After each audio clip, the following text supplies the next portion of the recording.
आवेशों का क्वांटमीकरण सिद्धांत क्या है। ठीक है, चलिए अगला जो टॉपिक है आज के हम लोग का वो ये है कि यदि किसी भी वस्तु से यदि इलेक्ट्रॉन यदि स्थानांतरित होता है, मिटा दें इसको, यदि स्क्रीनशॉट लेना चाहते तो ले सकते हैं, Q = Ne ना।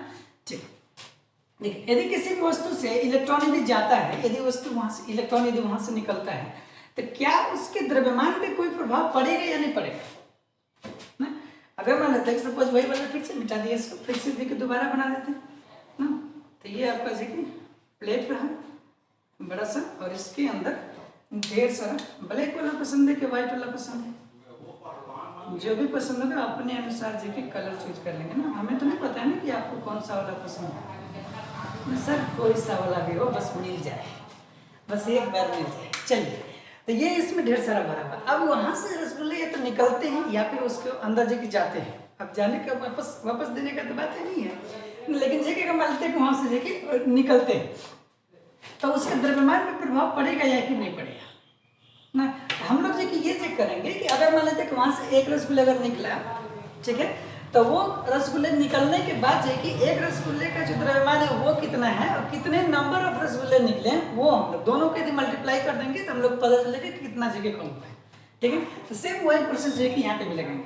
मतलब यदि हम लोग ये मान लें कि इसका जो द्रव्यमान है वो द्रव्यमान कितना है, m द्रव्यमान है। ठीक है, और इसका मान लीजिए कि इसका सपोज मान लेते हैं कि द्रव्यमान जो कि कुछ भी है, इसका मान लीजिए कि इलेक्ट्रॉन यहाँ पे आया हुआ था, हम माइनस कर देते हैं, इलेक्ट्रॉन यहाँ पे गया हुआ था, हम प्लस कर देते हैं। ठीक है, देखिए तो अगर मान लेते हैं कि इसके ऊपर यदि इलेक्ट्रॉन अगर आया हुआ है तो इसके द्रव्यमान में जो कि क्या प्रभाव पड़ेगा, कितना प्रभाव पड़ेगा, कितना जो कि वृद्धि होगा। हम लोग कहेंगे कि द्रव्यमान में वृद्धि, चूंकि यहाँ पे इलेक्ट्रॉन आया हुआ है तो द्रव्यमान में जैसे वृद्धि, आपको इसमें रसगुल्ला ला कर रख दे तो क्या होगा, तो वृद्धि हो जाएगा। तो वृद्धि कितना होगा, तो जितना इलेक्ट्रॉन आएगा, मान लीजिए कि एक इलेक्ट्रॉन आएगा, एक इलेक्ट्रॉन, अब वृद्धि हो रहा था यहाँ पे देखिए माइनस का चिन्ह हम लगाएंगे।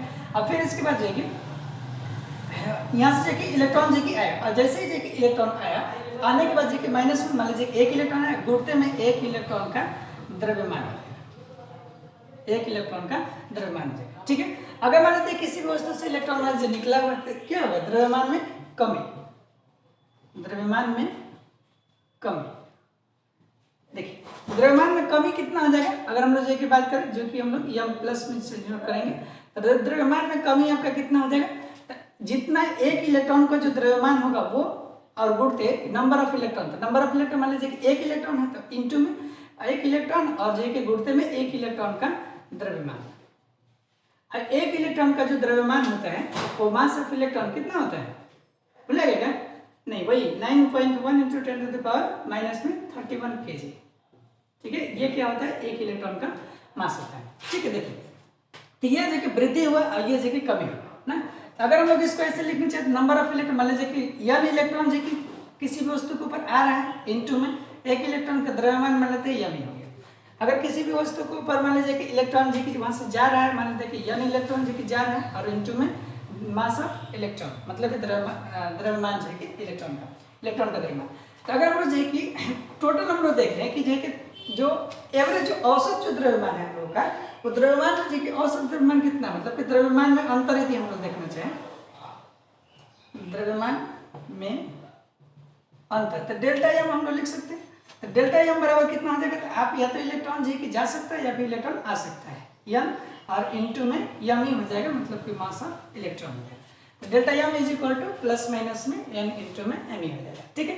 और जो एम ई होगा, एम ई क्या चाहिए, मास ऑफ इलेक्ट्रॉन है, तो कितना है वहाँ पे लिखे थे 9.1 इंटू 10⁻³ kg, ठीक है।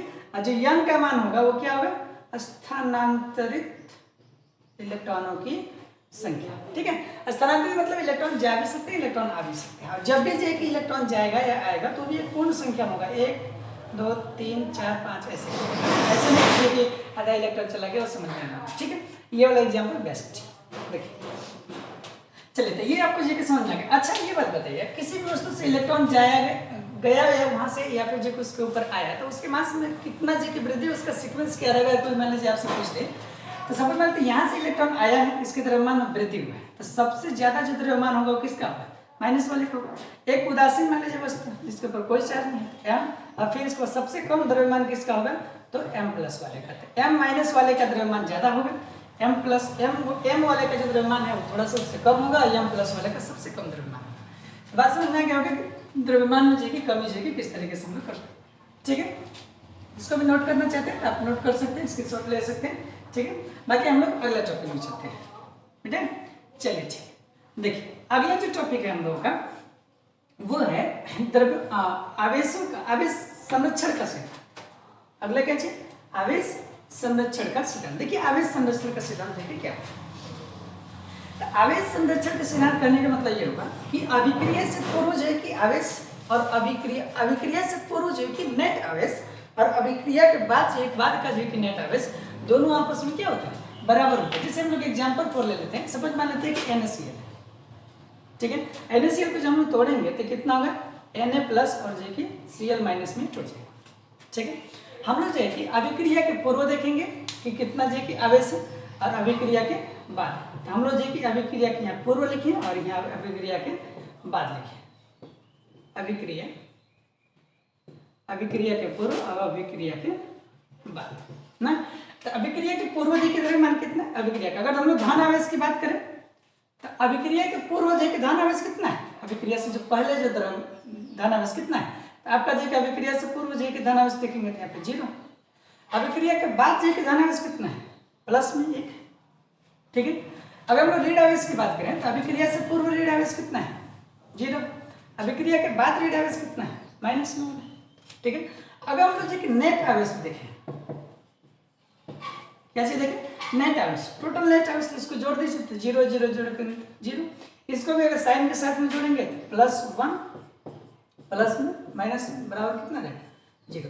तो देख रहे होंगे कि अभिक्रिया से पूर्व जो है कि जो नेट आवेश वो भी कितना है, 0 है, और अभिक्रिया से बाद में जो है कि जो नेट आवेश वो भी कितना है, 0 है। इसी को हम लोग बोलते हैं आवेश संरक्षण का सिद्धांत। मतलब अभिक्रिया से पूर्व जो है कि आवेश और जो है कि अभिक्रिया के बाद का आवेश दोनों जो है कि आपस में क्या होता है, बराबर होता है, ठीक है। तो हम लोग जो कैसे इसको इन शॉर्ट लिख सकते हैं ना, सिग्मा क्यू ना, सिग्मा क्यू मतलब कि आवेश, और जो आपका होगा इनिशियल हम लोग लिख सकते हैं sigma Q I is equal to sigma Q final लिख सकते हैं एफ, यानी कि जैसे क्या हो जाएगा आपका ई बराबर में sigma Q I is equal to sigma Q F. मतलब कि अभिक्रिया से पूर्व जो का आवेश का बीजगणितीय योग और जो कि अभिक्रिया के बाद के आवेश का बीजगणितीय योग दोनों आपस में क्या होता है, बराबर होता है। इसी को हम लोग बोलते हैं आवेश संरक्षण का सिद्धांत, ठीक है। तो मेरे ख्याल से बात समझ में आएगा। तो आज हम लोग 3 टॉपिक जी के कवर करेंगे। कौन कौन सा, एक आवेश क्वांटमीकरण का सिद्धांत, दूसरा जी के हम लोग देखें क्या चीज, द्रव्यमान में कमी, द्रव्यमान में कमी देखें, और तीसरा देखें आवेश संरक्षण का सिद्धांत, आवेश संरक्षण का सिद्धांत, ठीक है। ये 3 टॉपिक जो कि हम लोग इस वाले वीडियो में कवर किए, ठीक है। तो अगले वाले वीडियो में जो कि हम लोग अगले वाले टॉपिक के बारे में चर्चा करेंगे। अगले वाले टॉपिक जो भी होगा आई थिंक कूलॉम्स लॉ है, कूलम्ब्स लॉ के बारे में हम लोग जो कि देखें ना। थोड़ा सा गर्मी है ना, आप लोग को पता ही होगा। एक बार जो कि बहुत अच्छे व्यक्ति लोग जो कि कह गए हैं ना कि पसीने से सॉरी जो पानी से नहाने वाला जो कि लिबास बदलता है, जो पानी से व्यक्ति नहाता है वो लिबास बदलता है, और जो पसीने से नहाता है वो ही इतिहास बदलता है ना। तो इसलिए जो कि इतिहास बदलने करने का मतलब ये होगा कि ऐसा नहीं कि हम इतिहास बदलने वाले हैं। अब ऐसा बात ये है कि जो कि मतलब मेहनत करिए, और मेहनत करने से जो कि हर मुश्किलें क्या होती है, आसान हो जाती है। ठीक है, तो हमेशा मेहनत करते रहिए, और मेहनत करने से कभी भी पीछे मत हटिए ना। मौसम का काम है अपना काम करते रहना, और जो कि हम लोगों का काम है अपना काम करते रहना। तो मौसम अपना काम करें और हम अपना काम करते रहें। ठीक है, तो मिलते हैं हम लोग जो कि नेक्स्ट क्लास में। ठीक है, तब तक के लिए धन्यवाद, थैंक यू।